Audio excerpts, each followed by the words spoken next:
Muy buenos días, amigos queridos. Es un placer nuevamente estar con ustedes desde nuestras transmisiones ya mucho más profesionalizadas en nuestras instalaciones y que nos permiten realmente contar con un tiempo mayor para poder conversar con ustedes y además poder mostrarles muchos elementos más, pero de la vida real, del diario vivir, de las cosas que nosotros habitualmente realizamos. Así que valga el saludo y vamos hoy día a hablar de un tema muy interesante que son las trombosis, es decir, los coágulos que se producen en las varices. Ese es un tema que es bien frecuente, es bastante frecuente. En general, las varices, como lo hemos hablado en los programas anteriores, pueden producir una serie de complicaciones. Ya hablamos de las úlceras venosas y hoy día nos toca otra de las grandes complicaciones que tal vez cuando llega a su grado más extremo es la más seria porque puede producir la muerte inclusive. Y se llaman, como repito, las trombosis varicosas o las trombosis dentro de las venas varicosas. ¿Por qué se producen? Se producen en presencia de varices. ¿Por qué? Porque la sangre circula muy bien y cómodamente en los conductos normales, que son de un diámetro pequeño, es decir, son tubos de diámetro pequeño. Y eso permite que la velocidad de la sangre dentro del tubo sea alta. Cuando las venas se dilatan, la velocidad dentro del flujo, dentro de la vena, se hace más baja. Y esto, el mejor ejemplo para entender esto son los ríos que existen en Chile, que cuando vienen, como vienen de la cordillera, son correntosos, vienen en pendiente y con cauces pequeños. Pero cuando ellos van a un remanso, es decir, a una dilatación del lecho del río, circula lento. Y ese es el lugar donde habitualmente nos bañamos y está tranquilito y agradable porque no están las corrientes rápidas. Bueno, ¿eso qué significa en la circulación de una vena? Significa que la sangre va a correr lento. Y sangre corriendo lento, circulando lento dentro de un vaso sanguíneo, que además, producto del proceso crónico que llevó a la desfiguración de la vena, pueda generar entonces un coágulo dentro del interior. Entonces, repitiendo el concepto, la alteración de la velocidad de circulación de la sangre venosa dentro de una varice, más las alteraciones de la pared de la varice que se han generado a lo largo del tiempo por el hecho de estar dilatadas, entonces van a tener una alta, van a permitir que exista una alta probabilidad de hacer una trombosis, es decir, un coágulo dentro de la vena. ¿Es frecuente? Sí, es frecuente. Las estadísticas son bastante alarmantes, porque, por ejemplo, una persona que tiene grandes paquetes varicosos a lo largo del tiempo fácilmente puede hacer 3 episodios de coágulos en venas superficiales importantes. Entonces es frecuente. Se ve en los viajes, se ve prolongados, en avión, se ven, en realidad viajes prolongados, o estadías en cama, etcétera, etcétera. Hospitalizaciones, algún tipo de cirugía que son bastante, digamos, de una intensidad muy grande, porque deben ser así, reemplazos de cadera, etcétera, pueden producir entonces esto, ¿no? Grandes cirugías abdominales, etcétera.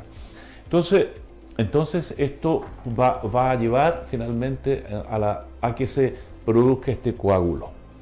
Y como repito, son frecuentes, no es infrecuente que se produzcan. Bueno, cuando se produce un coágulo dentro de una vena, el signo alarmante es que el paciente presenta un aumento de volumen, es decir, un cototito duro en la extremidad, rojo, caliente y doloroso. Eso es típico de una trombosis venosa superficial, pero aparece de forma rápida en el transcurso de un día, etc. Y en realidad es difícil no pesquisarlo, ¿eh? Sin embargo, hay gente que es media sufrida y que pasa con esto y no se da cuenta. Entonces, ¿qué pasa con ese coágulo? Habitualmente el organismo lo recanaliza, no es que lo deshaga, sino que empieza a abrirse paso entre este coágulo, la sangre, la corriente circulatoria, y en el fondo lo recanaliza. Pero la vena queda dañada, la pared de la vena que estuvo sometida a la inflamación del coágulo queda dañada. Por lo tanto, esa pared se habla entonces de una pared postrombótica que fue sometida a un proceso inflamatorio.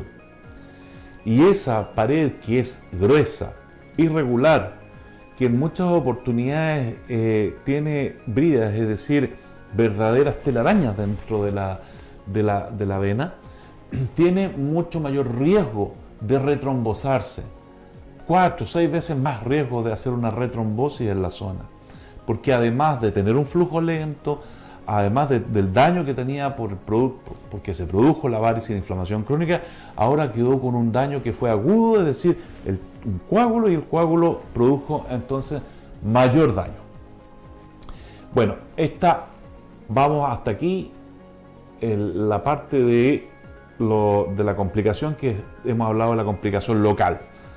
A la vuelta vamos a hablar de la complicación seria, que son las embolías pulmonares que eventualmente se pueden producir a raíz de un coágulo en una vena varicosa.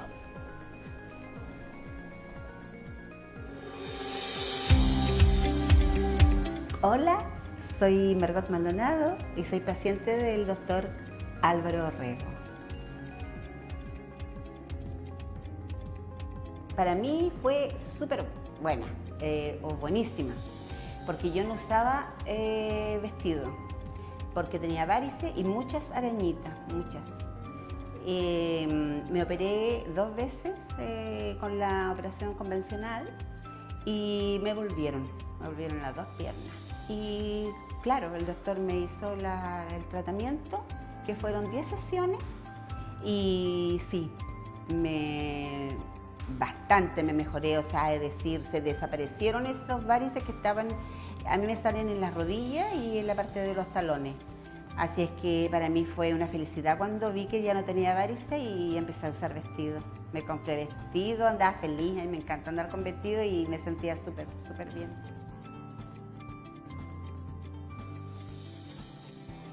Ay, que vengan, y que no es una cosa que no se puede hacer, no es por tema de plata, porque las facilidades ahora son muchas y es algo rápido y que uno sigue su ritmo cotidiano. Yo de aquí me iba a trabajar, él me inyectaba y yo de aquí me iba a trabajar.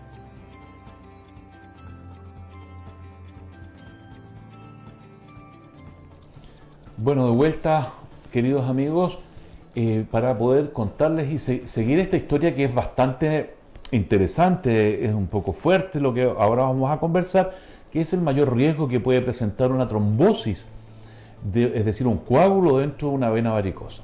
Las venas varicosas, estas venas que están dilatadas, que producen molestias, que producen alteraciones estéticas y que se complican, como lo hemos estado viendo en los últimos programas, pueden entonces proyectar el coágulo que tienen en su interior y el coágulo extenderse hacia la circulación profunda. Estas venas, las venas superficiales que producen los varices, se comunican drenan finalmente a venas profundas, ya sea a las venas safenas que son intermedias y que a través de estas pueden migrar a la circulación profunda, o directamente a través de algunas venas perforantes que van desde la superficie hacia las venas profundas directamente.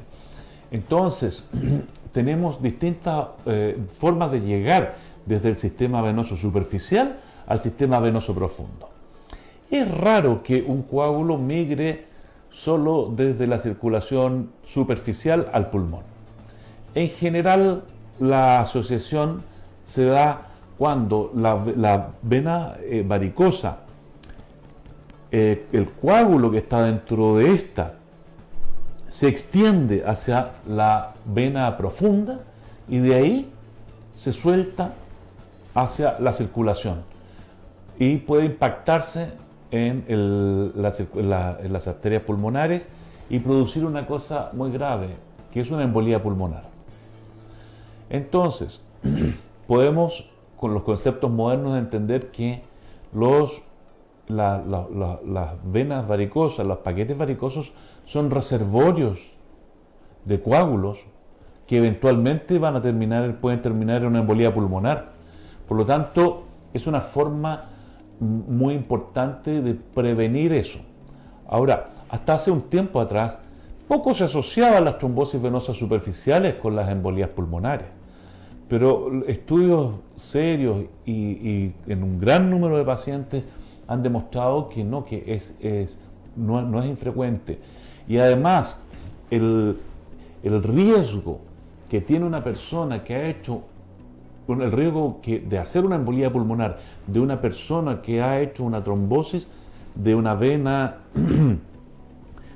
varicosa, va a depender del lugar donde se hizo la vena, donde tuvo la trombosis, del sexo, de si usa anticonceptivos, de si está embarazada, si tiene sobrepeso, una serie de elementos que uno tiene que evaluar para ver el grado de urgencia relativo que tiene tratar esto. Ahora, es importante fijar el concepto, finalmente, de que las trombosis, es decir, los coágulos de las venas superficiales, no son inocentes, porque producen daño sobre la vena, tienen mucho riesgo de nuevamente hacer una retrombosis y de ahí, de nuevo, al riesgo de hacer una embolía pulmonar. Bueno, ¿cómo se tratan las trombosis venosas superficiales? Habitualmente, eso sigue siempre revisándose, pero lo más recomendable es tratarlas con heparines de bajo peso molecular o con nuevos anticoagulantes orales. De manera, especialmente de donde estén ubicadas y en el tipo de paciente en el cual se están presentando. Y eso a uno le puede dar bastante seguridad. Entonces, ya, si le dimos el tratamiento, salvamos la emergencia, es decir, que se vaya al sistema venoso profundo y que luego migre al pulmón, ya pudimos reducir drásticamente esa posibilidad. Bueno, pero la vena quedó dañada. Y aquí viene algo muy interesante, porque nuestro equipo de trabajo ha sido muy pionero en el cerrar las venas posttrombóticas, pero de una forma buena y que sea duradera. Y diseñamos una estrategia en la cual nosotros introducimos un catéter de radiofrecuencia segmentaria dentro de digamos, vena que quedó dañada. No se puede hacer en el paciente que tiene el coágulo agudo, fresco, porque uno lo puede desprender. Pero ya cuando quedó el daño, uno puede, con técnicas estandarizadas y con mucha práctica, en esos casos uno puede meter un catéter y cerrar con un protocolo muy específico de entrega de energía que es bien especial para poder cerrar esa vena y que no signifique un riesgo de nuevamente hacer una retrombosis, que eso va a estar siempre latente. Entonces, con esa técnica nosotros a esa vena, por ejemplo, safena que se trombosó, podemos fácilmente entonces cerrarla y olvidarnos de ese riesgo. ¿Por qué no lo operamos? Con una cosa súper simple, porque si nosotros seccionamos la vena safena, lo que queda, que se llama muñón safeno, especialmente en este ambiente inflamatorio, es muy frecuente que produzca ramitas que se llaman vasos de neovascularización y que generemos entonces al futuro que se produzcan varices, neovarices, es decir, nuevos varices en ese paciente. Así que, bueno, estamos informados, ya estamos mucho más claros en el tema, espero, y lo bueno es que ustedes ya tienen las herramientas en las manos de qué es poder exigirle a su cirujano vascular. Pues saben muy bien cuál es el tratamiento que le va a dar su buen cirujano vascular. Les agradezco mucho la paciencia que tienen de escuchar esto y los invito para que el próximo jueves conversemos de más complicaciones que produce la enfermedad venosa crónica.